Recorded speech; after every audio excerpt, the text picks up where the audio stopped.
ಸಮೀಪ. ಆದರೆ ಇದರ ವಿರೋಧವಾಗಿ ನೀವು ಈಗಾಗಲೇ ನೋಡಿದ್ದೀರಿ, ಸಂವಿಧಾನವನ್ನು ಸ್ವತಃ ಇವತ್ತಿನ ಸಂಘ ಪರಿವಾರದ ಅಥವಾ ವಿಶ್ವ ಹಿಂದೂ ಪರಿಷತ್ ಆಗಿರ್ಬೋದು, ಅಥವಾ ಹಿಂದೂ ಇದಾಗಿರ್ಬೋದು, ಹಿಂದೂ ಮಹಾಸಭಾ ಆಗಿರ್ಬೋದು, RSS ಆಗಿರ್ಬೋದು, ಇವರು ಯಾರೂ ಸಂವಿಧಾನವನ್ನು ಮೂಲತಃ ಒಪ್ಕೊಂಡವರೇ ಅಲ್ಲ.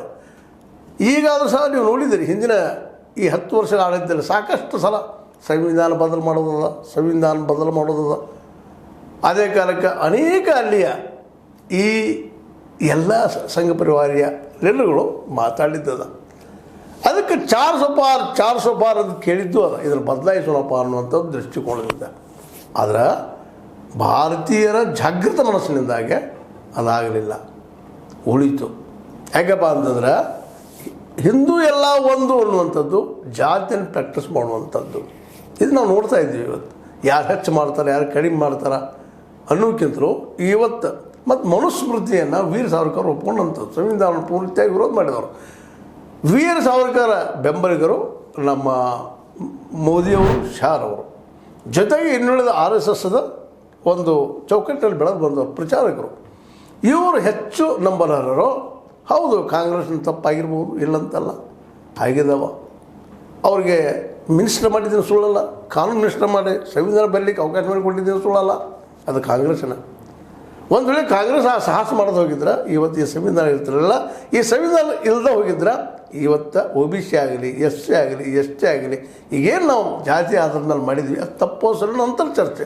ಆದರೆ ಇವರು ಯಾರೂ ಅಧಿಕಾರಕ್ಕೆ ಬರಲಿಕ್ಕೆ ಸಾಧ್ಯ ಇರ್ತಿರಲಿಲ್ಲ. ಇವತ್ತು ಮೋದಿ ಅವರು ಸಹ ಈ ದೇಶದ ಪ್ರಧಾನಿ ಆಗುವ ಸಾಧ್ಯತೆಗಳು ಭಾಳ ಕಡಿಮೆ ಇದ್ದವು ಅಂತ, ಅದರಲ್ಲಿ ಎರಡು ಮಾತಿಲ್ಲ. ಅದೇ ಕಾಲಕ್ಕೆ ಸ್ಟಾರ್ ಅವರು ಸಹಿತ ಎಲ್ಲೋ ಒಂದು ವ್ಯಾಪಾರ ಮಾಡ್ತಾ, ಎಲ್ಲೋ ಒಂದು ಯಾವುದೋ ಮೂಲೆಯಲ್ಲಿ ಇರುವಂಥ ಪ್ರಸಂಗ ಇತ್ತಿಲ್ಲ.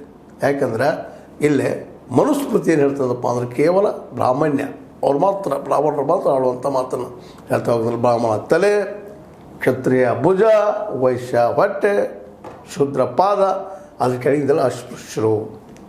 ಈ ವ್ಯವಸ್ಥೆಯನ್ನು ಇಟ್ಕೊಂಡು ಹೋಗೋದಕ್ಕೆ ಬದ್ಧಾಗಿದ್ದಂಥ ಒಂದು ಸಂಘಟನೆ ಕಾಲಾಂತರದಲ್ಲೇ. ಇದರಿಂದ ನಾವು ಅಧಿಕಾರ ಹೇಳಲಿಕ್ಕೆ ಸಾಧ್ಯ ಇಲ್ಲ. ಯೋಗ್ಯತೆ, ಮೆರಿಟ್ ಅಂತ ಹೇಳ್ತಾ ಹೋದ್ರೆ ನಾವು ಎಂದೂ ಅಧಿಕಾರಕ್ಕೆ ಮುಟ್ಟುವುದಿಲ್ಲ ಅನ್ನೋದು ಯಾವ ಮನವರಿಕೆ ಆಯಿತೋ ಆಗ ಸಂವಿಧಾನ ಬಗ್ಗೆ ಅನಿವಾರ್ಯವಾಗಿ ಅವ್ರು ಒಪ್ಕೊಳ್ಳೋಂಥ ಪ್ರಸಂಗ, OBC ಒಪ್ಕೊಳ್ಳೋ ಪ್ರಸಂಗ, SC STಗಳು ಸಹ ಒಪ್ಕೊಳ್ಳೋಂಥ ಪ್ರಸಂಗ ಇವತ್ತು ಬಂದು ನಿಂತದ. ಇದಕ್ಕೆಲ್ಲ ಕಾರಣ ಏನಪ್ಪ ಅಂತಂದರೆ ಸಂವಿಧಾನ. ಈ ಸಂವಿಧಾನ ಬದಲಾವಣೆಗಾಗಿ ಸಾಕಷ್ಟು ಪ್ರಯತ್ನ ಮಾಡಿದ್ರು, ಅದು ಸಾಧ್ಯ ಇಲ್ಲ ಅಂತ ಈ ಮನವರಿಕೆ ಆಗ್ಯದ. ಅದನ್ನು ಮಾಡಲಿಕ್ಕೆ ಹೋದ್ರೆ ಅಧಿಕಾರ ನಿಶ್ಚಿತವಾಗಿ ಹೋಗ್ತದೆ ಅನ್ನೋದು ಗ್ಯಾರಂಟಿ ಆಗ್ಯದ. ಯಾಕಂದ್ರೆ ಆಲ್ರೆಡಿ ಮತ್ತು ಒಂದಿನ ಮನಸ್ಸಿದ್ರೆ, ಇವತ್ತಿಗೂ ಮನಸ್ಸಿದ್ರೆ, ಮೋದಿಯವ್ರು ಮನಸ್ಸು ಮಾಡಿದ್ದಾರೆ, ನಾಳೆ ಇವತ್ತಿಂದ ಇವತ್ತಿನ ಜನಸಂಖ್ಯೆ ಅದು ಜಾತಿ ಗಣತಿ ಮಾಡಿಸ್ಲಿಕ್ಕೆ ಸಾಧ್ಯ ಅದ. ಅದನ್ನ ಯಾಕೆ ಮಾಡಿಸ್ತಾ ಇಲ್ಲ? ಯಾಕಪ್ಪ ಅಂದ್ರೆ ನಿಜವಾಗಿಯೂ ಇವರು ಸಂವಿಧಾನ ಪ್ರಿಯರು ಇದ್ದಿದ್ರಪ್ಪ ಅಂದ್ರೆ, ಜೊತೆಗೆ ರಿಸರ್ವೇಷನ್ ಪ್ರಿಯರು ಇದ್ದಿರಪ್ಪ ಅಂತಂದ್ರೆ ಇವತ್ತಿನವರೆಗೂ ಯಾಕೆ ಮಾಡ್ತಾರೆ? ಈಗ ಅಧಿಕಾರದಲ್ಲಿದ್ದಾರೆ, ಯಾವಾಗ ಮಾಡೋರು? ಅದಕ್ಕೇನು ಪ್ರಶ್ನೆ ಇಲ್ಲ. ಸಾಕಷ್ಟು ದುಡ್ಡನ್ನು ರಿಟರ್ನ್ ಅಪ್ ಮಾಡ್ತಾರೆ ಕಾರ್ಪೊರೇಟ್ಗಳಿಗೆ, ಮತ್ತೇನೋ ಮಾಡ್ತಾರೆ ಇವರು ಆಡಳಿತದಲ್ಲೇ. ಅದೊಂದು ದೊಡ್ಡ ಇತಿಹಾಸ, ದೊಡ್ಡ ಒಂದು ಆರ್ಥಿಕವಾದ ಅಪರಾಧಗಳು ಸಾಕಷ್ಟು ಇದ್ದಾವೆ. ಅದನ್ನು ಮಾಡುವಂಥ ನಮ್ಮ ಮೋದಿಜಿಯವರು